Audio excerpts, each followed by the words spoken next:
एक और टॉपिक के साथ हम अपनी वीडियो को स्टार्ट करते हैं, जिसके अंदर हम बात करेंगे बजट क्या होता है, बजटिंग क्या होता है, और डिफरेंट टाइप्स के जो बजट होते हैं उनको हम डिस्कस करेंगे। ठीक है, चलो अब ये बजट के बारे में, ये जो मैंने आपको बताया था इंपॉर्टेंट क्वेश्चन की सीरीज में, एक क्वेश्चन आपका बजट से ज़रूर आएगा, राइट? क्योंकि ये थ्योरी यहाँ से आने के थोड़ा ज़्यादा चांसेस रहते हैं। इनकेस प्रैक्टिकल आ जाता है तो आप कैसे अटेम्प्ट करेंगे, इवन आपको परफॉर्मा भी बनाना चाहिए, वो हम कंट्रोल में सीखेंगे and flexible and fix budget में सीखेंगे। बट पहले हम आज इस वीडियो के अंदर बजट और बजटिंग के ऊपर करेंगे, देन उसके बाद नेक्स्ट जो वीडियो होगी flexible budget and fix budget के बीच में जो डिफरेंस है इनके ऊपर मैं आपके लिए वीडियो लेके आऊँगी। ओके, तो जल्दी से स्टार्ट करते हैं, टाइम बहुत कम है हमारे पास। अच्छा जी, ये कहते हैं कि बजट क्या है, एक सेकेंड, बजट क्या है और साथ में लिखा हुआ है बजटिंग क्या है, बजटिंग क्या है। अच्छा, बजट का एग्जांपल मैं आप सभी स्टूडेंट्स के पॉइंट ऑफ व्यू से भी लूंगी और साथ ही साथ एक बिजनेसमैन के पॉइंट ऑफ व्यू से भी समझेंगे, क्योंकि आप डेली लाइफ में भी अब आज के बाद दैट मीन्स कल से एग्जाम फिनिश होने के बाद आपके जब सारे एग्जाम फिनिश हो जाए, 16, 15, किसी के 22, क्या पता 3 को एग्जाम करते हैं, सब बच्चे अपने एग्जाम फिनिश होने के बाद अपना अपना भी बजट बनाएंगे। अच्छा, मैं आपको एग्जाम्पल दे रही हूँ, आपके घर में मम्मी है, पापा है और इनके हैं भाई 2 बच्चे, ठीक है, ये पेरेंट्स हैं, और इनका ये जो बड़ी सिस्टर है, ये छोटा भाई है, ठीक है। इस सिस्टर की क्या होने वाली है, अब शादी होने वाली है, ठीक है। अब मैं एग्जांपल ले लेती हूँ, अब हमारे यहाँ पे 25 तारीख की शादी होने वाली है, 21 की ले लेते हैं, 25 की ले लेते हैं, किसी भी तरह की ले लेते, ठीक है। अच्छा, अब यहाँ पे पेरेंट्स को क्या सोचना पड़ेगा कि मेरे पास जो पैसा है, इनके पास बहुत पैसा है, अब ये मान के चल रहे हैं कि इनके पास ये 50 लाख रुपए एज अ इकट्ठे हुए रखे हैं, ठीक है, सब पर्सन करते हैं अपने सेविंग, राइट। अब ये कहते हैं कि जो इनके पास ये पैसा है, कितना पैसा ये अपने गुड़िया की शादी में, अपनी मिस की अपनी बेटी की शादी में लगाने वाले हैं। अच्छा, मैंने कहा कि मैं इसमें से 20 लाख रुपए शादी में इन्वेस्ट करने वाली हूँ। हम ये मिडिल क्लास फैमिली है, लोअर क्लास फैमिली है, ठीक है। अच्छा, फिर आ जाती है बाकी की जो 30 लाख है, उनका क्या करेंगे वो भी हम सोचेंगे। अच्छा, मैंने ये तो डिसाइड कर लिया कि मेरे को 20 लाख रुपए शादी में लगाने हैं। अच्छा, मेरे को ये 20 लाख रुपए कहाँ कहाँ इन्वेस्ट करने हैं, दैट मीन्स पर्टिकुलर प्लेस को भी हम डिसाइड करेंगे। जैसे कि शादी में क्या क्या खर्चा होता है, सबसे ज़्यादा तो क्लॉथ का खर्चा होता है, कपड़ों का खर्चा होता है, फिर उसके बाद ज्वेलरी का खर्चा होता है, ज्वेलरी का खर्चा होता है, देन उसके बाद हमारे पास क्या होता है, जो भी हमारे रिश्तेदार आते हैं उनको हमें खाना भी खिलाना होता है, तो फूड, या फिर मैं कहूँ कि जो रिसेप्शन पार्टी होती है, अच्छा वो हो रही है। अच्छा जी, और क्या है, उसके बाद मैं अदर एक्सपेंसेस लेके चल रही हूँ, ठीक है। अच्छा, अब मैं जब इन पर्टिकुलर पॉइंट के लिए पैसे को डिसाइड कर लूँ कि इतने पैसे मेरे कपड़ों पे लगने चाहिए, मीन्स कि मान लीजिए 3 से 4 लाख रुपए मेरे क्या है कपड़ों पे लग जाएंगे। जो आपने थोड़ी ना बोल रही हूँ, मैं सभी की बोल रही हूँ, जो अपने जो रिलेटिव्स आने वाले हैं उनको भी तो देने होते हैं ना, मैं उनकी बात की जा रही है। अच्छा, ज्वेलरी पे मैंने कहा कि 6 से 7 लाख रुपए मेरे यहाँ पे लग जाएंगे। अच्छा, फिर मैंने कहा कि जो खाने पे है 3 से 5 लाख रुपए हमारा खाने पे लग जाएगा। अच्छा, अदर एक्सपेंसिस जो बच गए हैं वो क्या लेके चल रही हूँ, मैं लेके चल रही हूँ जो 4 से 5 लाख के होने वाले हैं, ठीक है। सबकी मैंने एक लिमिट बना दी, मिनिमम लिमिट ये है, मैक्सिमम लिमिट ये। अब जो मैंने सोचा है, अब ये देखो आज क्या तारीख है, आज 1 तारीख है, मैंने कहा कि जो 21 तारीख तक जो मुझे खर्चा करना है उसके बारे में मैंने फ्यूचर के लिए मैंने डिसाइड किया, राइट। फ्यूचर को प्रिडिक्ट करने के लिए हमने फर्स्ट ऑफ ऑल क्या किया है, बजट बनाया है। बजट किसके लिए बनता है, ये बात ध्यान रखना, फ्यूचर के लिए बनता है। अच्छा, किसके लिए बन रहा है, अब मैंने पर्सपेक्टिव किसका लिया है, मनी का लिया है। ये पर्सपेक्टिव काफ़ी सारे चीज़ों का हो सकता है, जैसे कि हमें कोई टारगेट अचीव करना है, वो भी बजट ही होता है। जैसे मैं आपके स्टूडेंट लाइफ में बोलूँ, अगर आप रहते क्या हैं, हरियाणा के अंदर रहते हैं, ठीक है, आप क्या कर रहे हैं, आप पंजाब यूनिवर्सिटीज़ में, या फिर मैं कहूँ कि चंडीगढ़ यूनिवर्सिटी में, या मैं कहूँ कि डी यूनिवर्सिटी में जाके अपनी स्टडी को कंप्लीट अप कर रहे हैं, ठीक है। तो वहाँ पे जा रहे हो तो आपका खर्चा क्या क्या हो सकता है, आप ट्यूशन फीस हो सकती है आपकी, ठीक है, आपका रेंट हो सकता है, ठीक है, आपकी बुक्स का एक्सपेंसेस हो सकता है, आपके फूड का एक्सपेंसेस हो सकता है, आपके ट्रांसपोर्टेशन का खर्चा हो सकता है, ठीक है, और अदर जितनी भी नेसेसरी आइटम्स है जिनकी आपकी जरूरत हो, इनके ऊपर पैसा खर्च होगा। तो आपको ये पता होना चाहिए कि आपके पास क्या है 10 लाख रुपए है तो आपको कहाँ कहाँ इन्वेस्ट करेंगे। एक स्टूडेंट लाइफ में बजट इस तरीके से बनता है, एक फैमिली में इस तरीके से बनता है। मीन्स कि बजट का पर्सपेक्टिव हर एक पर्सन के लिए अलग अलग है, क्योंकि उनका मोटिव जो है वो अलग अलग होगा, उनका जो गोल है वो अलग अलग होगा। अच्छा जी, फ्यूचर के लिए होता है। अच्छा, मैंने ये डिसाइड किया कि जो आपका पैसा है कितना आपको खर्चा करना है, इसमें से कितने आपके खर्चे होने वाले हैं और कितने आपने सेव किए हैं, उसके बारे में बताता है। दैट मीन्स कहीं ना कहीं एक आपको रोड मैप दिखा रहा है, रोड मैप की दिखा रहा है कि हाँ हमें इस पथ पे चलते चलते चलते चलते इतना ही खर्चा करना है। इससे ज़्यादा किया तो ऑब्वियस ही बात है कहीं ना कहीं हमारा फ्यूचर में रिस्क ज़्यादा होने के चांसेस बढ़ सकते हैं। तो कहने का मतलब बजट ये कहता है कि जितना आपके पास है ना, उसमें से जो आपने सोचा है कि एक्सपेंसेस करें, या तो आप उतना ही एक्सपेंसेस करें या उससे कम करें, वही सिचुएशन बेटर मानी जाती है। उससे अगर आपने ज़्यादा कर दिया तो सिचुएशन कहीं ना कहीं डगमगा जाएगी, आप प्रॉब्लम में आ सकते हो। इन केस मैंने कहा कि मैंने क्या किया, रॉयल शादी कर दी है, पूरे 50 लाख इन्वेस्ट कर दिए। फिर मैंने देखा कि 50 तो ठीक है, मैंने 5 लाख रुपए और चाहिए, ठीक है। अच्छा, एक और खर्चा भूल गई मैं। यहाँ पे हम क्या करते हैं, जब हम हमारे रिलेटिव्स आते हैं, ठीक है, जैसे कि बहन आती है, बुआ जी आती हैं, ये सभी आते हैं, तो हमें इनको क्या करनी पड़ती है, विदाई देनी पड़ती है। आई होप सबके यहाँ, आपके यहाँ पे भी रस्म होती है जैसे हमारे यहाँ पे होती है, तो विदाई देनी पड़ती है। तो हमने क्या किया, सबको 5100 रुपये की छोटी सी जस्ट एग्जाम्पल है, 5100 या मैं कहूँ 1100 रुपये सबको मैंने क्या किए, विदाई दी।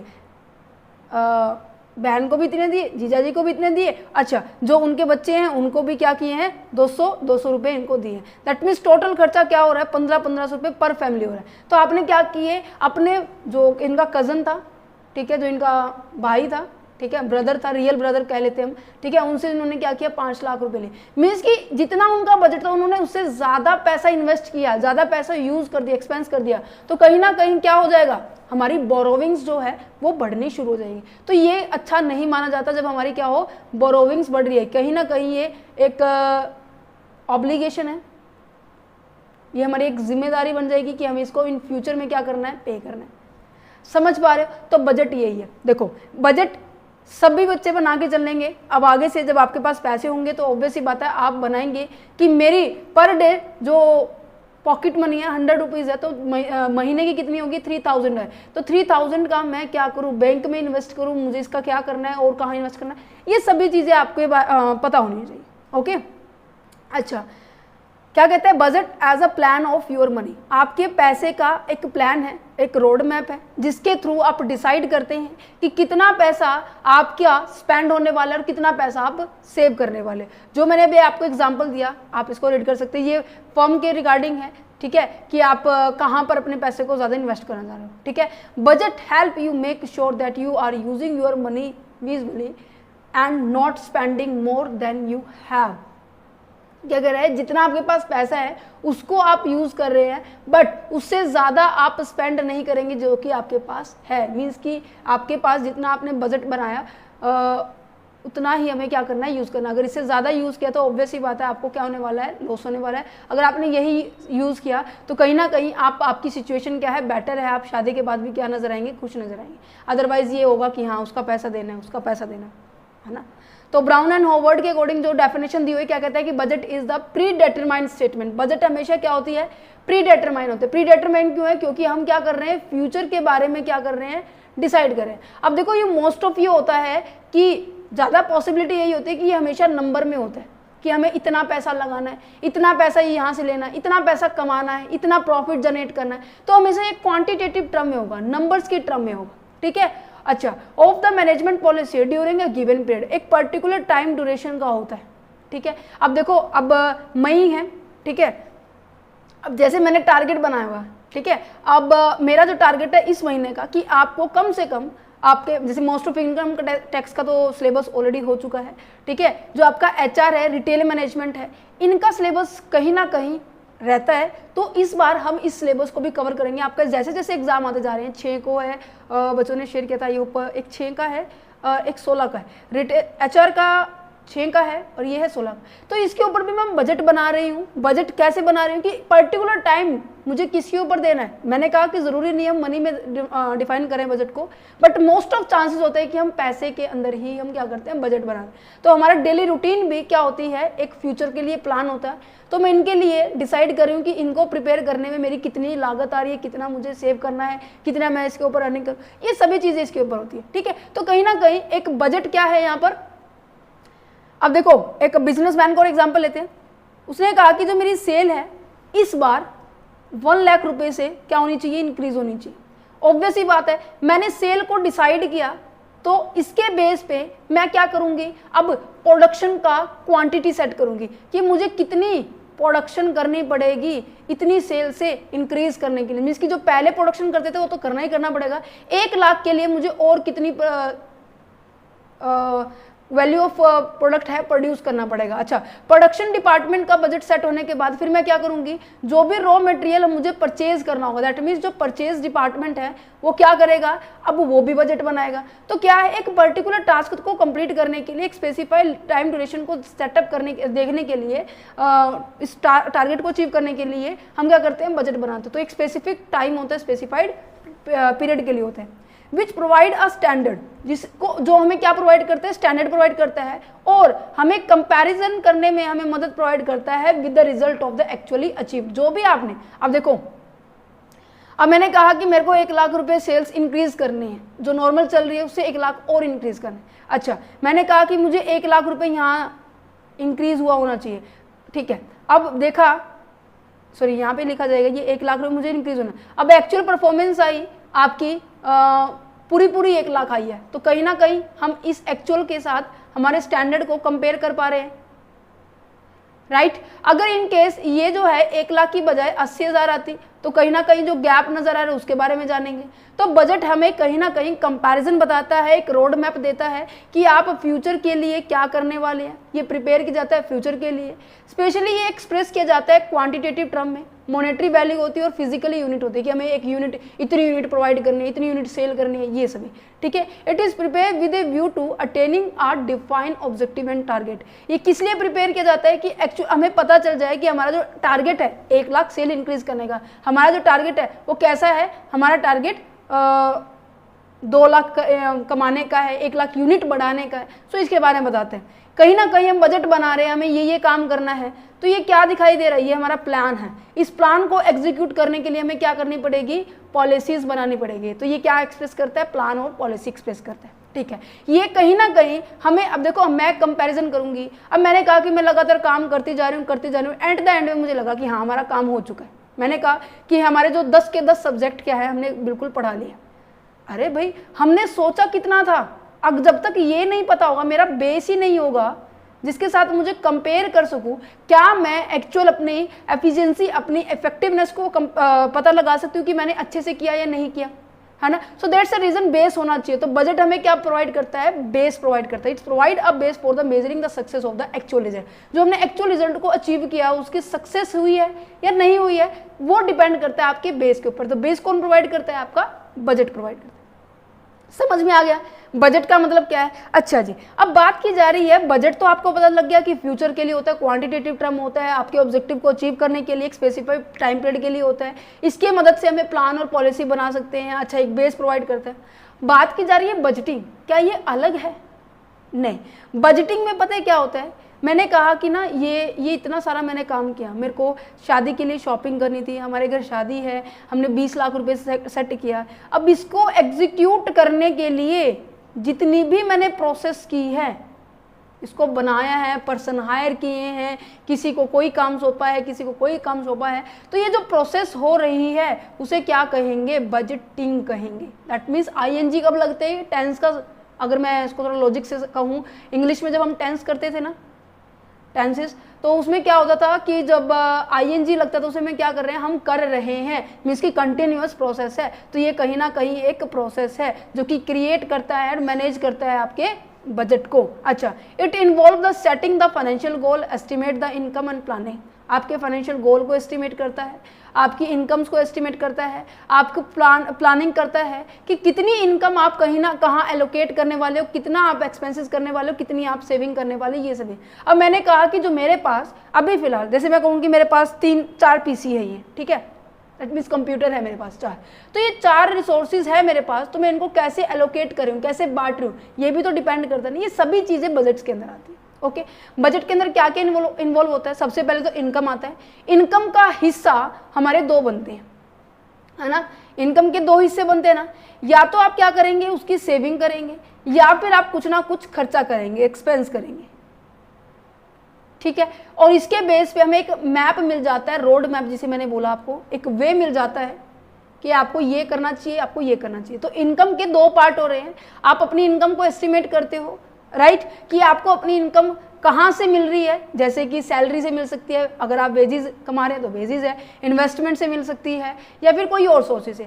खर्चा कहाँ हो सकता है? खर्चा आप, जैसे कि अभी मैंने आपको खर्चा क्या क्या गिनवाया था आपके लिए, ट्यूशन फीस, रेंट है, बुक है, फूड है। आपके लिए कोई चीज़ अगर एक्सपेंसिव है तो दूसरे पर्सन के लिए वही चीज़ क्या होगी, अब इनकम होगी। क्लियर है ना, है ना, बात समझ में आ रही है। अच्छा, ये बजटिंग क्या प्रोवाइड करता है? एक रोड मैप प्रोवाइड करता है, एक ट्रैकिंग वे दिखा देता है कि आपको कैसे काम करना है। ओके जी, अगर ऑब्जेक्टिव की बात करूं, जितनी मैंने अभी इसकी फीचर्स घुमाई है, जितना मैंने इसको बेस बताया है, ये सभी चीज़ें कि ये फ्यूचर बताता है, गोल बताता है, रोड मैप है, ठीक है, एस्टिमेशन देता है, ठीक है, ये सभी चीज़ें आपकी इसकी क्या है, उसके ऑब्जेक्टिव है। चलो, पॉलिसी रिलेटेड की अगर बात की जाए, देखो बजट में ना इसके ऑब्जेक्टिव में ना पर्टिकुलर पॉइंट से बिलोंग करते हैं। जैसे कि मैंने कहा कि मुझे पॉलिसी बनानी है,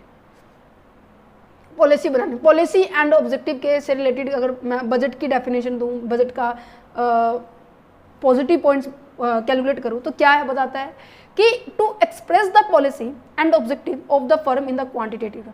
आपकी जो पूरी फर्म है उसको हर चीज़ आपको एक्सप्लेन करने में, पॉलिसी बताने में, कि आपका ऑब्जेक्टिव इस साल 1 लाख सेल इंक्रीज करने का है। अब ये 1 साल इंक्रीज अगर ये रुपीज़ में भी हो सकती है, वो यूनिट में भी हो सकती है, तो क्वांटिटेटिव टर्म्स में एक्सप्लेन कर रहे हैं। अच्छा, मैंने कहा कि आपका स्टैंडर्ड ये है, आपको ये अचीव करना है। अच्छा, ठीक है, आपकी जो एक्चुअल परफॉर्मेंस है वो 1,20,000 है। क्या आपकी परफॉर्मेंस, आप इजीली बता सकते हैं कि आपकी परफॉर्मेंस अच्छी है या बुरी है? आप बता पाएंगे कि हाँ मेरी परफॉर्मेंस अच्छी है। क्यों? क्योंकि आपके पास क्या है, बेस है। क्या है यहाँ पर? बेस है। तो यहाँ पे आप appraisal of the work performance, अपनी परफॉर्मेंस को भी क्या कर सकते हो, एनालिसिस कर सकते हो, इवेल्युएट कर सकते हो। अच्छा जी, नेक्स्ट पॉइंट अगर बात की जाए, to coordinate the administrative, managerial and the organizational unit of the firm. अब देखो सभी के सभी, अब मैंने कहा कि पूरे डिपार्टमेंट का इसके अंदर 100 व्यक्ति काम करते हैं इस डिपार्टमेंट के अंदर, ठीक है। सबका मेन ऑब्जेक्टिव क्या रहेगा भैया, 1 लाख यूनिट से सेल को इंक्रीज करना है। सो कहीं ना कहीं आपस में क्या बना रहे हैं, तालमेल बिठा रहे हैं, कोऑर्डिनेट कर रहे हैं, ठीक है। सबके अंदर एक सभी चीज़ों को यूज करने, सभी, अब देखो कोऑर्डिनेट होगा सब में, तो प्रॉपर यूटिलाइजेशन होगा रिसोर्सेज का, किसी भी तरह का वेस्टेज नहीं होगी, राइट। सो कहीं ना कहीं हम क्या कर पा रहे हैं, अपने ऑब्जेक्टिव को अचीव करने के लिए पॉलिसी और हमारा ऑब्जेक्टिव बजटिंग बताता है कि हमें ये अचीव करना है। अगर अचीव करने के बाद हमें बेस बता रहे हैं, फिर हम उसको एक्चुअल के साथ कंपेयर कर पा रहे हैं। To develop a system of the regular appraisal. Regular appraisal का मतलब होता है कि मूल्यांकन किया जा रहा है, मीन्स कि आपने क्या किया, क्या करना चाहिए था, क्या नहीं किया, उसके बारे में बात की जाए। अच्छा, एडमिनिस्ट्रेटिव पॉलिसी ऑब्जेक्टिव के बारे में बात की जाए तो एडमिनिस्ट्रेटिव का मतलब क्या है, जो आपके ऑर्गेनाइजेशन के अंदर जो है कंट्रोल का काम करता है, उस डिपार्टमेंट की बात की जा रही है। एडमिनिस्ट्रेटिव होता है प्रशासनिक करना, मतलब कि सबको ये देखना कि हाँ वो ठीक कर रहा है नहीं कर रहा है, जिसको जो काम दिया था उसने किया है नहीं किया है, उसने वो किया है नहीं किया, उसके बारे में बात की जा रही है, ठीक है। तो कहने का मतलब जो बजट है वो रिस्पॉन्सिबिलिटी जो है ना डिफरेंट डिपार्टमेंट्स की, उसको सेट करने में भी हमें मदद करता है। अच्छा, to establish a balance between the available funds and the estimate expenditure. ये हमें कहीं ना कहीं, अब देखो मैंने कहा कि इनकम के 2 पार्ट होंगे, या तो आप क्या करेंगे, सेविंग करेंगे, या फिर आप क्या करेंगे, खर्चा करेंगे। इनके बीच में बैलेंस बिठाना किसका काम है, बजटिंग का काम है, कि हमें कितनी सेविंग करनी चाहिए और कितना एक्सपेंडिचर करना चाहिए, है ना। अच्छा, ये अब देखो आपके घर शादी है ना, आपको पता है कि आपका कितना बजट है। ये कहते हैं ना कि हमारा तो बजट ही नहीं है। अरे बजट नहीं है तो मीन्स कि आपके पास पैसे एज अ फिनांस का रिसोर्सेज जो है, मनी एज ए सोर्स है, वो कहीं ना कहीं कम है, अब ये कहेंगे उनका तो बजट अच्छा है, हर दूसरे महीने एक नई गाड़ी चेंज कर लेता है, हर तीसरे महीने क्या करता है, घर एक्सचेंज कर रहा है, बढ़िया बढ़िया है। तो क्या नाम है उनका, मतलब कि उनका बजट अच्छा है ना। तो यहाँ पे यही बात की जा रही है, कहीं ना कहीं हमारे बीच में एक इंटरनली बात करता है ये बजट, जो मीन्स की फर्म के बारे में उसे खुद पता होता है कि हम किस चीज़ में ज़्यादा एफिशिएंट है, किस चीज़ में हमारी वीकनेस है। इसकी स्ट्रेंथ और वीकनेस के बेस पे तो तभी तो हम बजट कहते हैं ना। अब वही बात आ जाती है, मैंने फिनांस के साथ समझाया है, तो यहाँ पे हमारा इंटरनल कंट्रोल करता है कि हमारी जो एफिशिएंसी है और जो हमारी इकोनॉमिक्स है वो कैसी है, उसके बारे में हमें बताता है। Develop a system of the internal control. Okay, ठीक है। तो डिसेंट्रलाइजेशन ऑफ द थ्योरी का कंसेप्ट हम आगे करेंगे क्योंकि ये बजटरी कंट्रोल में भी आता है, बट मैं फिर भी बता देती हूँ। डिसेंट्रलाइजेशन का मतलब होता है जब एक पर्सन, यहाँ पे 2 अथॉरिटी है, उनके नीचे क्या करते हैं, 2 ही व्यक्ति काम करते हैं बस। ये तो होता है सेंट्रलाइज, मीन्स की पावर कुछ एक लोगों के हाथ में रहना। अच्छा, मैंने कहा कि अब यहाँ पे ये तो हो गया सेंट्रलाइजेशन का एग्जांपल। अगर मैं कहूँ डिसेंट्रलाइजेशन, मीन्स कि इन्होंने अपने नीचे काफ़ी सारे कर दिए, इन्होंने इनको भी अथॉरिटी दी होगी, इन्होंने इनके नीचे कर दिए, इन्होंने इनको भी अथॉरिटी दी होगी, फिर उन्होंने अपने नीचे कर दिए। मीन्स कि ऐसे क्या है, एक लंबा स्ट्रक्चर बन रहा है। ठीक है, तो अपनी अथॉरिटीज़ को और रिस्पॉन्सिबिलिटी को जब हम क्या करते हैं, नेक्स्ट पर्सन को पास आउट बहुत ज़्यादा करते हैं, तो उसे कहते हैं decentralization. Okay, gain a control over your finance, आपके फिनांस पर आपको कंट्रोल बताता है कि कितना खर्चा करना चाहिए, है ना। देखो लाइन सेम ही है जो आपको डेफिनेशन में समझाई, बट उसको लिखने का तरीका आपका डिफरेंट हो सकता है। ठीक है, live with in your means, means की जो भी आपके पास साधन है, योर मीन्स का मतलब क्या है, जो भी आपके पास रिसोर्सेज है आप उसके साथ ही काम करें। ये नहीं है कि आप बाहर से ज़्यादा पैसा रेज कर लिया। मैंने आपको एग्जांपल दिया था, शादी में क्या किया आपने, रिलेटिव्स की विदाई करने के लिए आपने क्या किया, अपने भाई से 5 लाख रुपए और ले लिए। सो ये क्या है, कहीं ना कहीं ऑब्लिगेशन है, इन फ्यूचर में आपको क्या करनी पड़ेगी, पे करनी पड़ेगी। ये बजट क्या बताता है कि आप अपने ही साधन में क्या रहे, पूरा अपने उनका यूज़ करें। ये नहीं है कि आप ज़्यादा आउटस्टैंडिंग कर दे, ओवर स्पेंडिंग कर दे, जिससे कि आपकी जो फ्यूचर की जो डेट है, पोटेंशियल डेट है, वो रेज हो सकती है ना। तो ये कहते हैं कि you can avoid the over spending and the potential debt. Okay, अच्छा, प्रिपेयरिंग फॉर द अनएक्सपेक्टेड, जैसे कि ऐसा हो सकता है, ये कहते हैं फ्यूचर अनसर्टेन। और बजट हमेशा किसके लिए बनता है, फ्यूचर के लिए बनता है, राइट। अच्छा, फ्यूचर हमारा आपको भी नहीं पता कि कल एग्जाम कैसा जाने वाला है ना, बट फिर भी ये होता है कि हाँ, अगर आप प्रिपेयर कर रहे हैं, जैसे कि हमने सारे चैप्टर्स किए हैं 1 2 3 4 5 6 7, management information system, management reporting, ठीक है, और इनके बीच में difference, cash flow, angle of incidence, ये सभी के सभी हमने कर लिए। तो हमें नॉलेज तो हो गई है कि हमारे जो एग्जाम है इससे अगर बाहर आया तो भी हम कर पाएंगे, है ना। तो कहीं ना कहीं हमारा जो प्रिपरेशन है, ये कहीं ना कहीं मैं इसको बजट से कंपेयर कर सकती हूँ। जो हमारी प्रिपरेशन की है हमने लास्ट 3 से 10 दिन से 10 से 12 दिन से हम कर रहे हैं लगातार, आप देख भी पा रहे होंगे लगातार डेली 2 या 3 वीडियो आ रही हैं। सो देखो 10 दिन से हम लगातार पढ़ रहे हैं मैनेजमेंट अकाउंटिंग, और कंप्लीट होने वाला है हमारा। सो इसको भी मैं क्या कहूँगी, बजट ही कहूँगी, कि कहीं ना कहीं जो हमारे फ्यूचर में अनएक्सपेक्टेड जो इवेंट आने वाले हैं, ठीक है, अनएक्सपेक्टेड जो थ्रेट्स आने वाले हैं, उसको हम कम कर सकते हैं, है ना। बिल्कुल रिमूव तो नहीं कर सकते, बट हाँ कम कर सकते हैं। उसके लिए आप क्या हो जाएंगे, प्रिपेयर हो जाएंगे। रिड्यूस द फाइनेंशियल स्ट्रेस, आपका जो स्ट्रेस है, अगर आपकी पूरी प्रिपरेशन है, आज बिल्कुल अच्छा कॉन्फिडेंट फील कर रहे हैं, तो कहीं ना कहीं आपका स्ट्रेस क्या होगा इन पॉइंट ऑफ व्यू एग्जाम, तो क्या होगा, वो कम होता चला जाएगा।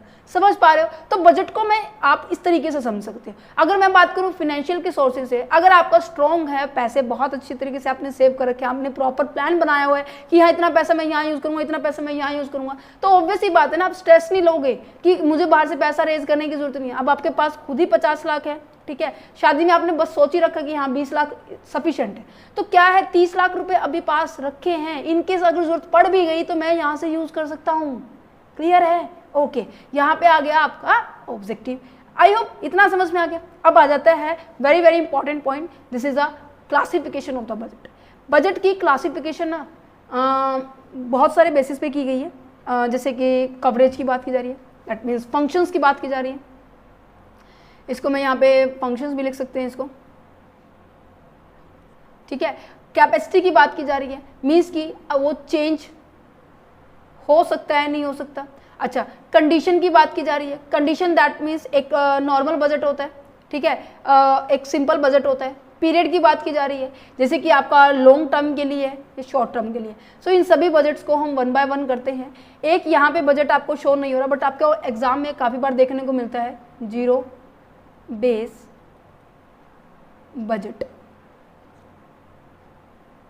राइट, है ना। अच्छा, तो 1 बाय 1 पढ़ते हैं। सबसे पहले बात करते हैं पीरियड के बेस पे। दैट मीन्स पीरियड होता है कि आप कितने टाइम ड्यूरेशन के लिए क्या कर रहे हैं, बजट बना रहे हैं। ध्यान से सुनना, बहुत आसान है। पीरियड के बेस पे हमारे 2 बजट है। सबसे पहला शॉर्ट टर्म बजट एंड यहाँ पर है लॉन्ग टर्म बजट। अब बात आपकी बुक के अंदर क्या पता भाई करंट बजट भी दिया हो। सो करंट का मतलब क्या है कि आप वीकली मंथली की बात कर रहे हैं, ठीक है, ध्यान से समझ लेना इस बात को, वीकली मंथली की बात कर रहे हैं। शॉर्ट टर्म की बात की जा रही है तो दैट मीन्स आप ऐसे बजट बना रहे हो जो कि आपका अचीव करना है, आपको गोल अचीव करना है विद इन 1 ईयर, 1 ईयर या फिर मैं कहूँ कि 12 मंथ्स के अंदर आपको अचीव करना है। ये आपकी most of day to day operating activity से बिलोंग करता है कि हाँ, हमें इस साल इतना पैसा इन्वेस्ट यहाँ पे करना है, इस साल मुझे इतने सब्जेक्ट्स पढ़ाने हैं, इस साल मुझे इतना पैसा यहाँ से अर्न करना है, इतना खर्चा करना है। ये जो कि आपका विद इन 1 ईयर के लिए होता है, 12 मंथ्स के लिए होता है, उन्हें कहेंगे हम short term budgets. Long term budgets क्या होता है कि जब हम ये कहते हैं कि जो आज हमने इन्वेस्ट किया पैसा, ठीक है, इन्वेस्टमेंट की आज करंट में, बट उसका जो बेनिफिट है ना, इसका जो बेनिफिट्स है वो हमें आने वाले 1 साल के बाद मिलने वाला। That means after the current year के बाद हमें क्या मिलने वाला है, इसके बेनिफिट्स मिलने वाले। तो ऐसे बजट जो हम बनाते हैं ये मोस्ट ऑफ क्या होते हैं, जैसे कि मैं कहूँ कि मुझे मेरी टीम इंक्रीज करनी है, ठीक है, मैंने कहा कि मेरे को जो प्रोडक्शन है अगली बार 1 लाख से बजाय मुझे 10 लाख रुपए बढ़ाना है यूनिट्स को, तो मुझे क्या करना पड़ेगा, उतनी ज़्यादा और उसके कंपैरिजन में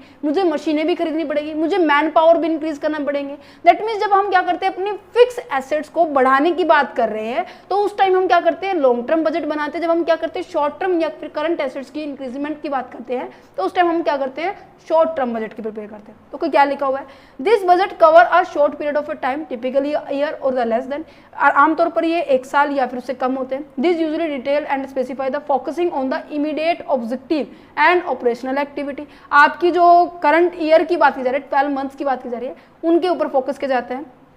ये यूजफुल होता है कौन से बजट, कौन सी एक्टिविटीज के लिए, डे टू डे मैनेजमेंट करने के लिए और अपनी कॉस्ट को कंट्रोल करने के लिए, ठीक है। ये मोस्टली क्या किया जाता है, आपके वीकली कैश बजट बनाए जाते हैं, डेली प्रोडक्शन बजट बनाए जाते हैं कि आज हमें इतना प्रोडक्ट करना है, आज हमें इतना प्रोडक्ट करना है। ये महीने की बात कर सकते हैं। अगर आपको ये क्वेश्चन में करंट आ जाए तो वहाँ पर ये लाइन लिख सकते हैं, ठीक है, वहाँ पे डेली का लिख सकते हैं, शॉर्ट में आप 1 मंथ का कर देना, ठीक है। सो ये मोस्ट ऑफ सिमिलर ही होते हैं, बट हाँ टाइम ड्यूरेशन करंट की इससे भी कम हो जाती है, ठीक है। अच्छा, लॉन्ग टर्म बजट की बात की जाए तो लॉन्ग टर्म बजट क्या होता है, एक्सटेंडेड पीरियड होता है। दैट मीन्स जो हमने करंट में तो क्या पढ़ा, नॉर्मली 1 साल से पढ़ा या फिर उससे कम की बात की जा रही है। ये ऑफनली क्या होता है कि आमतौर पर ये 3 से 5 साल के बारे में बात करता है या फिर उससे ज़्यादा हो सकता है ना। अच्छा, ये फोकस किसके ऊपर करता है, इसका जो स्कोप की अगर बात की जाए, फोकस किसके ऊपर करता है, अपने गोल्स के ऊपर होता है कि इसे क्या प्लान करना है, फ्यूचर में अपना कितना सेल ऑफ प्रोजेक्ट क्या करना है, इंक्रीज करना है, जितने ज़्यादा खर्चे करने हैं, मीन्स कि अपने कहीं ना कहीं ग्रोथ के बारे में बात करता है, लॉन्ग टर्म इन्वेस्टमेंट्स के बारे में बात करता है, ठीक है।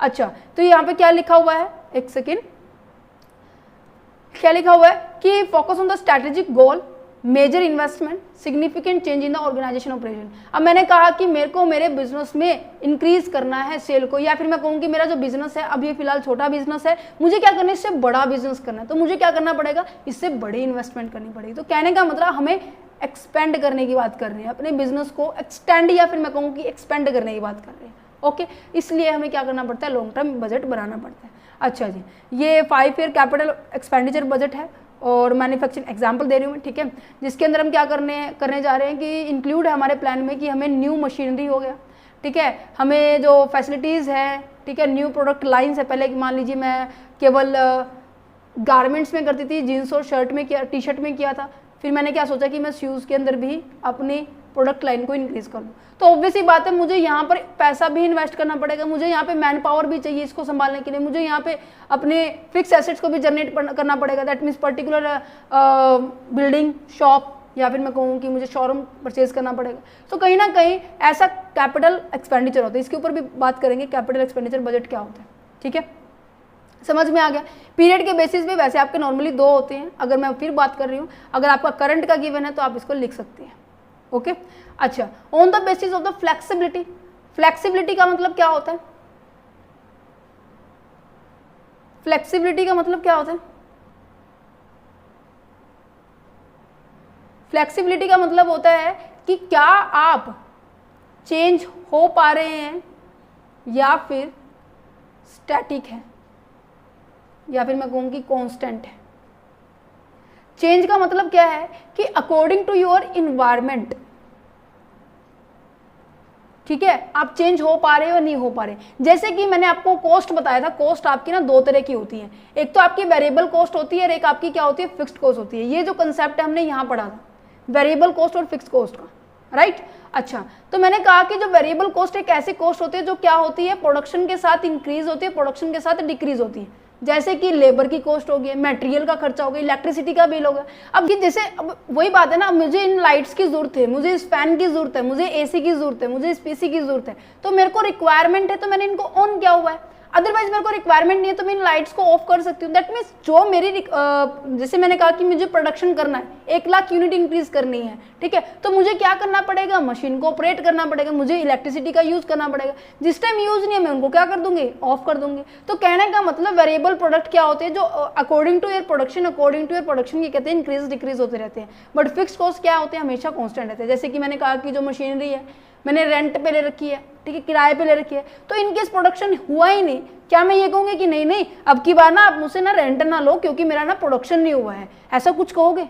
हाँ, अगला पर्सन भी कहते हैं चलो कोई नहीं आपका प्रोडक्शन नहीं हुआ कोई बात, बहुत आई मिलेगा भी नहीं ऐसा पर्सन की कोई ये कहेगा कि हाँ, वो कहेगा कि मेरे को तो मेरा रेंट दो, है ना। तो ऐसा बजट जो कि चेंज होता रहता है according to environment, according to conditions, even कहूँ मैं प्रोडक्शन, तो उसे हम क्या कहेंगे, फ्लेक्सिबल बजट कहेंगे। अच्छा, इन केस में कहूँ कि जो हमेशा फिक्स रहता है उसे क्या कहेंगे, फिक्स्ड बजट कहेंगे। क्लियर है, कंसेप्ट क्लियर है बेटे? अच्छा जी, इसके ऊपर इनके बीच में जो डिफरेंस बहुत अच्छे से आता है वो हम नेक्स्ट लेक्चर में करेंगे, आज ही मिल जाएगा, डोंट वरी। अच्छा, फ्लेक्सिबल बजट की बात की जाए, फ्लेक्सिबल बजट क्या कहते हैं कि अलाउ फॉर एडजस्टमेंट। सबसे पहला पॉइंट ये कहता है कि एडजस्टमेंट हम कर सकते हैं। हाँ, मैं अलाउ करता हूँ, क्यों? क्योंकि मैं रिस्पॉन्स कर सकता हूँ अकॉर्डिंग टू अ चेंज। ये अडेप्टेबल है, ठीक है, अकोमोडेट हो सकता है वेरिएशंस को। दैट मीन्स कहीं ना कहीं ये क्या करता है, रिवेन्यू हो गया, एक्सपेंडिचर हो गया, ये सभी फैक्टर्स को एक संगठित एक कॉम्बिनेशन के साथ चलता है, ठीक है। ये जगह दे देता है, इसका अगर मैं नॉर्मल मीनिंग बताऊं कि ये कहता है कि जैसे ही मेरे पास रिवेन्यू अच्छा आ रहा है तो ऑब्वियस ही बात है एक्सपेंसेस भी होंगे, सेल किया तो खर्चा भी तो किया होगा ना, सेल कर दी प्रोडक्शन भी तो हुआ होगा ना, प्रोडक्शन के ऊपर खर्चा भी तो हुआ होगा ना। तो कहने का मतलब ये क्या करता है, अपने आप एडजस्ट हो सकता है, ठीक है। फ्लेक्सिबल बजट क्या होता है, यूजुअली क्या होता है, डायनामिक इन्वायरमेंट का होता है, वेयर द कंडीशंस में चेंज फ्रीक्वेंटली, जहां पर कंडीशन क्या होती है, फ्रीक्वेंटली चेंज होती है। सीजनली डिमांड इंक्रीज हो रही है तो आप भी क्या कर रहे हैं, आप इंक्रीज डिक्रीज हो रहे हैं। इफ द प्रोडक्शन इंक्रीज और decrease the flexible budget is reflect these change accordingly. अगर प्रोडक्शन बढ़ रहा है तो हमारा क्या है, बजट भी, इसके ऊपर जो पैसा हमें इन्वेस्ट करना है, सेविंग करनी है, वो भी क्या हो जाएंगी, बढ़ती घटती हो जाएगी, वो डिपेंड करेगा आपके प्रोडक्शन पे। अगर बात की जाए फिक्स बजट की, फिक्स बजट हमेशा कांस्टेंट रहता है, रिमेन अनचेंज रहता है, ठीक है, चाहे हमारा प्रोडक्शन बढ़े चाहे घटे। इसके अंदर सबसे बढ़िया एग्जांपल है सैलरी का और आपके रेंट का। प्रोडक्शन नहीं हुआ, रेंट की जो आपने मशीनरी ली हुई थी रेंट पे, तो आप ये कहेंगे कि मेरे को तो चाहिए। जो एज ए आप एम्प्लॉई हैं, ठीक है, आप किसी ऑर्गेनाइजेशन में काम करते हैं और जो वहाँ पे कहते हैं कि आपको सैलरी देने का दिन आ गया आज, ठीक है, आज क्या है, कल था 30 तारीख थे, ठीक है, तो आपने कहा कि हाँ मुझे सैलरी दो। वो जो ओनर है वो कहेगा मेरे पास तो यहाँ पे आज आपकी बार प्रोडक्शन हुई नहीं, तो आप क्या ऐसे कहोगे, कोई बात नहीं जी आपकी प्रोडक्शन हुई, इट्स ओके, आप अगली बार दे देना, ऐसा कहोगे? नहीं, ऐसा नहीं होता, ये फिक्स्ड होते हैं, ठीक है। It is a set of the beginning in the period, ये हमेशा स्टार्टिंग में सेट होते हैं कि हमें चाहे प्रॉफिट हो, नुकसान हो, कुछ भी हो, हमें इतना खर्चा तो करना ही करना है। ये हमेशा स्टार्टिंग में ही सेट हो जाता है, इसमें किसी भी तरह की एडजस्टमेंट नहीं होती है, ठीक है, चाहे आपकी एक्चुअल परफॉर्मेंस कैसी भी हो, ठीक है जी, आ गया समझ में? स्टेबल होता है, प्रिडिक्टेबल होता है, ठीक है, जो कि कहीं ना कहीं बेंचमार्क दे देता है कि हमें चाहे आपकी इनकम हो या ना हो, हमें इतना खर्चा तो करना ही करना है, चाहे वो आप कहीं से करें, ठीक है। तो इसकी कहीं ना कहीं ये डीमेरिट्स बन जाते हैं कि ये अकॉर्डिंग टू इन्वायरमेंट्स के, अगर इन्वायरमेंट चेंज हो रहा है तो उसके लिए सुटेबल नहीं है, not be suitable for the environment with significant variability, जहाँ पर ज़्यादा चेंज हो जाता है। अच्छा, नेक्स्ट जाता है आपके फंक्शंस के बेस पे। फंक्शंस के बेस पे अगर मैं बात करूं तो आपके दो बजट आते हैं, एक तो आता है मास्टर बजट, एक आता है आपका फंक्शनल बजट। मास्टर बजट क्या होता है? कॉम्बो होता है। मास्टर ही बोल दिया मीन्स कि हम ये कहते हैं ना कि अब आप क्या कर लेंगे, सभी बच्चे क्या कर लेंगे, बैचलर हो जाओगे, इवन चाहे आप बिजनेस एडमिनिस्ट्रेशन में हैं, चाहे आप कॉमर्स में हैं, ठीक है। उसके बाद आप क्या करेंगे, masters in commerce, masters in business administration, ये करोगे। तो उसके कहने का मतलब क्या है कि आप के पास मास्टर डिग्री होल्ड हो चुकी है, दैट मीन्स आपने इन सभी सब्जेक्ट्स की क्या है, पर्टिकुलर नॉलेज है, आप इन सब चीज़ों को इजीली हैंडल कर सकते हो। तो इसी तरह से मास्टर बजट भी यही है कि ये कहता है कि अगर मास्टर ही हो गया तो इसके अंदर सेल हो गया, परचेज हो गया, ठीक है, कैश हो गया, कैपिटल हो गया, जितने भी बजट है उन सबका कॉम्बो होता है। दैट मीन्स ये पर्टिकुलर एक पॉइंट पे काम नहीं करता, ये सभी को कॉम्बो करके काम करता है, सभी को इंक्लूड कर देता है, ठीक है। कंसोलिडेट पढ़ा है आपने, कंसोलिडेट बैलेंस शीट पढ़ी है। जैसे ये कहते हैं ना कि ए फर्म अलग है, बी फर्म अलग है, ये इसकी होल्डिंग कंपनी, ये इसकी सब्सिडरी कंपनी है। अगर मैं कहूँ इनकी कंसोलिडेट बैलेंस शीट बनानी तो कैसे बनती है, A and be balance sheet से ऐसे बनते हैं, मीन्स कि दोनों को इकट्ठा करके आप क्या काम करें, ठीक है। मीन्स कि ओवरऑल बजट आपने प्रिपेयर कर दिया as compare to individual budget. समझ में आ गया? अच्छा, ये समझ में आ रहा है, ठीक है। अब मैं कह रही हूँ कि फंक्शनल बजट है, फंक्शन की बात सेम एज इट इज है, बट यहां पर किसके ऊपर फोकस किया जाता है, आपके इंडिविजुअल बजट के ऊपर फोकस किया जाता है। Individual budget that means sale के ऊपर अलग से ध्यान दिया जाएगा, परचेज के ऊपर अलग से ध्यान दिया जाएगा, है ना। बट यहाँ पे अलग से नहीं, एक मास्टर कॉम्बो बजट तैयार कर दिया जाता है। काफी सारे कंपोनेंट क्या होते हैं इसके अंदर, मिक्सअप होते हैं, ठीक है। अच्छा, पढ़ लेते हैं, यही एक मेन डिफरेंस है कि ये एक साथ दिखाता है, कॉम्बो है, ठीक है, कंसोलिडेट दिखाता है, ठीक है। के चलो, meaning of the master budget क्या होता है कि master budget is a comprehensive financial plan, एक बहुत बड़े विस्तार लेवल पे हमें क्या बताता है, इसकी नॉलेज देता है, that consolidate all the organisations individual budget, ये जितने भी इंडिविजुअल बजट्स हैं उनको सबको इकट्ठा कर देता है इनटू वन ओवरऑल बजट में, एक ओवरऑल बजट में। बट अगर बात की जाए फंक्शनल बजट में, फंक्शनल बजट क्या कहते हैं कि ये एसोसिएटेड होता है with a specific function within organization, आप किसी पर्टिकुलर एक ही फंक्शन के ऊपर क्या करते हो, फोकस करते हो। अच्छा, सेल बजट क्या है, अब देखो अलग अलग जितनी भी बताया बात की थी उनको भी पढ़ लेते हैं। सेल बजट क्या होता है, जो सबसे पहले बात बताती हूँ मैं आपको। अब मैंने कहा कि मुझे 1 लाख रुपए, अब यहाँ पे मैंने एक और लिख देती हूँ, मैं एक और लिखना है मुझे यहाँ पर, फंक्शन के बेस पे मैंने बजट को बायफरकेट किया है, क्या है, मास्टर है और एक आपका फंक्शनल है, ठीक है। मास्टर क्या है, कॉम्बो है, ये आपकी बात करता है इंडिविजुअल की। अब इंडिविजुअल में एग्जाम्पल चल रहा है, चलो। अब मैंने कहा कि आपको सेल्स करनी है, 1 लाख यूनिट इंक्रीज करनी है आपको। अच्छा, ये है सेल डिपार्टमेंट, इसने कहा कि मुझे अब की बार 1 लाख सेल इंक्रीज करनी है। अच्छा, ये इंफॉर्मेशन किसके पास जाएगी, क्योंकि सेल तो तभी होगी ना जब आपने प्रोडक्शन किया होगा। ध्यान से सुनना इस एग्जाम्पल को, सारे के सारे बजट समझ में आ जाएंगे।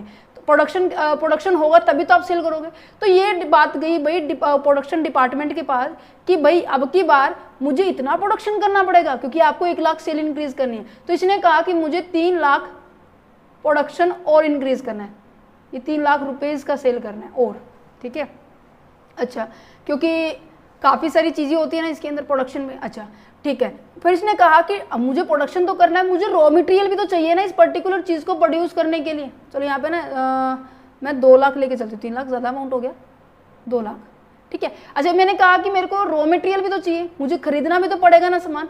फिर ये इन्फॉर्मेशन गई भाई परचेज डिपार्टमेंट के पास, परचेज डिपार्टमेंट के पास। कहते हैं अच्छा ठीक, मुझे ये भी चाहिए, ठीक है। अब इसने कहा कि कितना सारा रॉ मटेरियल परचेज करना है, क्या क्या इक्विपमेंट है मुझे इसके लिए चाहिए, तो कहीं ना कहीं यहाँ पे इसने बजट बनाया कि अब की बार मुझे 5 लाख रुपए और चाहिए। अच्छा जी, फिर ये इंफॉर्मेशन इसने कहा कि मुझे 5 लाख रुपए चाहिए, तो ये बात किसके पास गई, कैश और कैपिटल बजट के पास, कैश और कैपिटल डिपार्टमेंट के पास।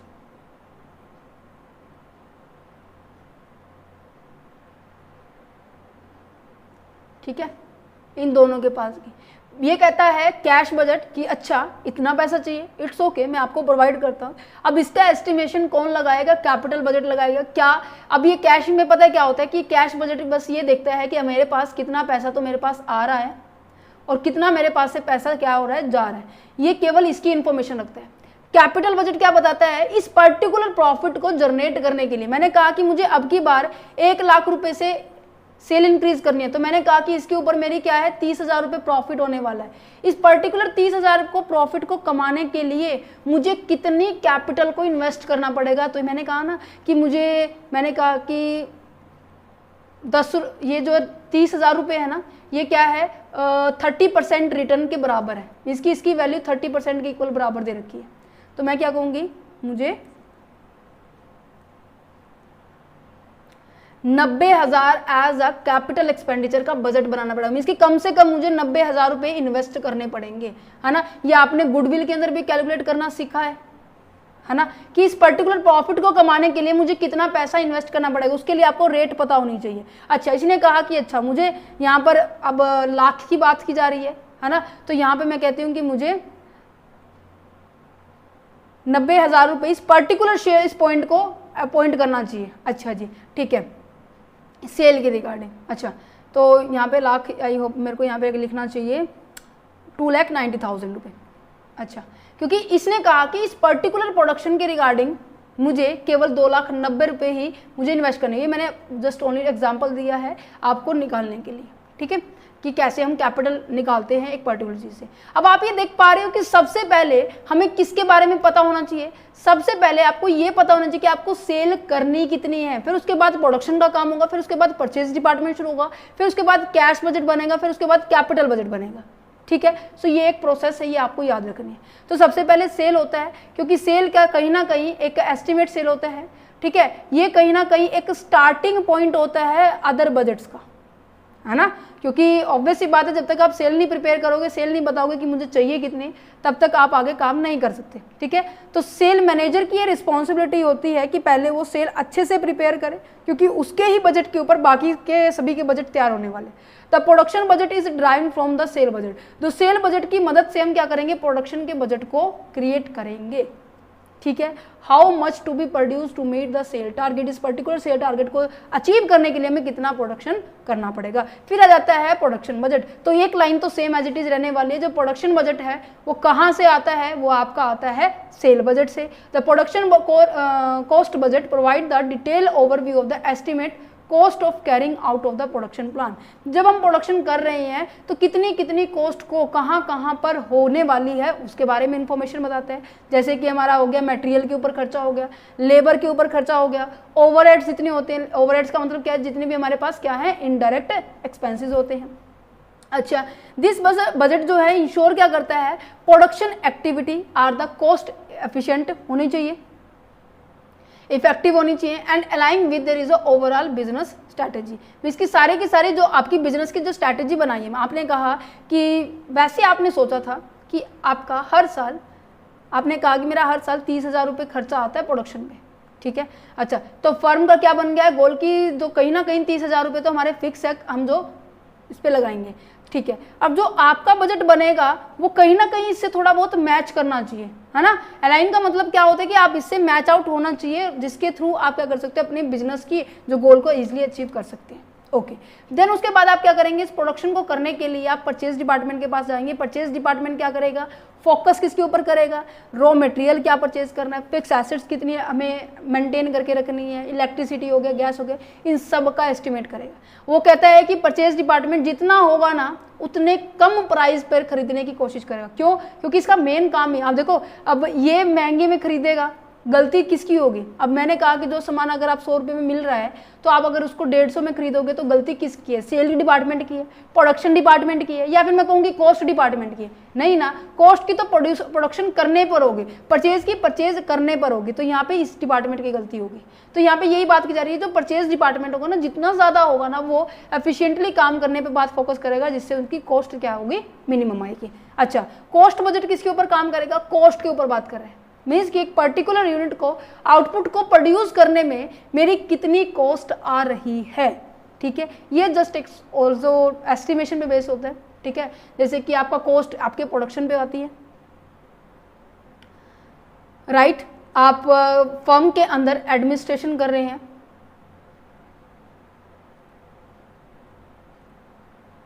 ठीक है, आप प्रोडक्ट को सेल कर रहे हैं, किस स्कीम से सेल कर रहे हैं, आप एडवर्टाइजमेंट कर रहे हैं, पर्सनल सेलिंग कर रहे हैं, फर्म सामान को कैसे सेल कर रहे हैं उसकी बात की जा रही है, या फिर मैं कहूँ कि आपने रिसर्च के ऊपर ज़्यादा फोकस किया है, तो इनके ऊपर ही आपकी क्या लागत आ रही है उसके बारे में फोकस करते हैं। अच्छा, ओवरहेड बजटिंग की बात की जाए, ओवरहेड का मतलब क्या होता है? जितने भी आप अपने बिजनेस में ऑपरेशन करते हैं, जैसे कि मैंने यहाँ पे आपको एग्जांपल दिया, प्रोडक्शन तो आपका डायरेक्ट बात कर रहे हैं, ठीक है।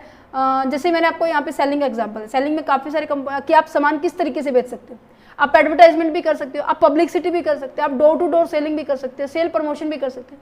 मीन्स कि जब आप पर्टिकुलर सेल करते हो तो आपका खर्चा कितना हो रहा है, मीन्स कहने का मतलब आपकी जो ऑपरेशनल जितने भी एक्सपेंसेस हैं उनकी बारे में बात की जाए, जो कहीं ना कहीं आपके बिजनेस से डायरेक्ट रिलेट तो नहीं करते, बट हाँ आप उसको वो आपको सपोर्ट जरूर करता है कि हाँ इससे इंक्रीज हो सकता है, इनसे इंक्रीज हो सकते हैं।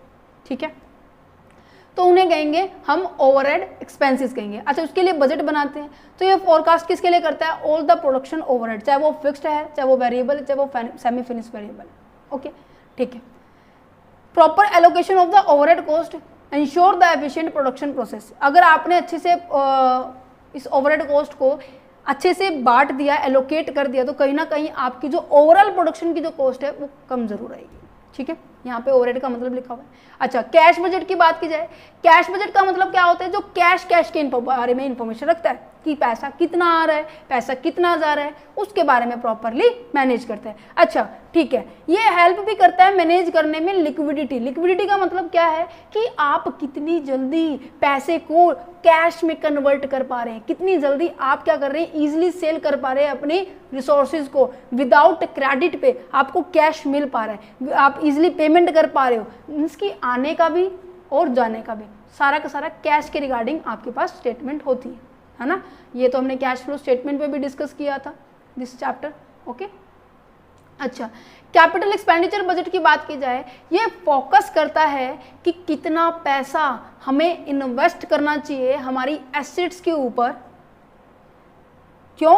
क्योंकि जो एसेट्स के ऊपर आप इन्वेस्ट कर रहे हैं तो कहीं ना कहीं हमें फ्यूचर में ये क्या प्रोवाइड करके देंगी? बेनिफिट्स। ओके, आज आपने करंट ईयर के अंदर आपने इन्वेस्ट किया है तो ऑब्वियस सी बात है 2025 के अंदर ये आपको ज़रूर रिटर्न देगी। तो आपको ये बात करता है कि कितना आपको पैसा लगाना चाहिए। कैपिटल एक्सपेंडिचर बजट यही कहता है, estimate of the amount of capital, पैसे की बात की जा रही है, that may be required for the purchase the fix assets needed to fulfil the production requirement as specified in the production budget. Clear है? अच्छा जी, refer to the investment in the long term assets और the project that are the expected to be the provide the benefit to their is a organisation beyond the current year. I hope आपको समझ में आ रहा है ये लिखा क्या हुआ है। अगर आपको तभी कह रही थी मैं स्टार्टिंग के जो 10-15 मिनट होते हैं या फिर मैं कहूँ 10-12 मिनट होते हैं उसको ध्यान से समझा करो, है ना।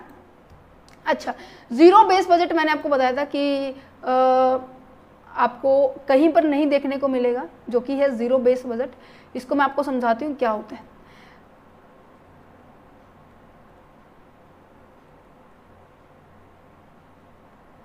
नेक्स्ट चैप्टर में ना इसकी फीचर्स पढ़ेंगे, ये किसके ऊपर बेस होते हैं।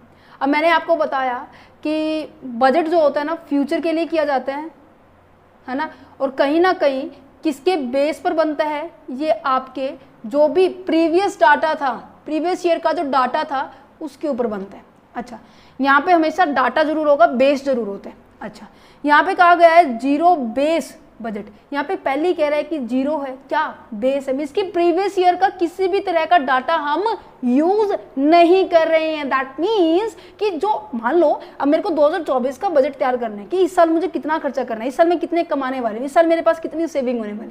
अच्छा, तो मैंने क्या किया, पिछला कोई भी डाटा मैंने यूज नहीं किया, जो भी किया मेरे स्टार्टिंग लेवल मीन्स की कहते हैं ना कि हमेशा जब भी होती है ना एग्जाम की प्रिपरेशन करते हैं, किसी भी कॉम्पिटिटिव एग्जाम की प्रिपरेशन करते हो, तो आप क्या करते हो कि हमेशा जीरो लेवल से शुरू करते हो। दैट मीन्स आप स्टार्टिंग से क्या करते हो, स्टार्ट करते हो, है ना।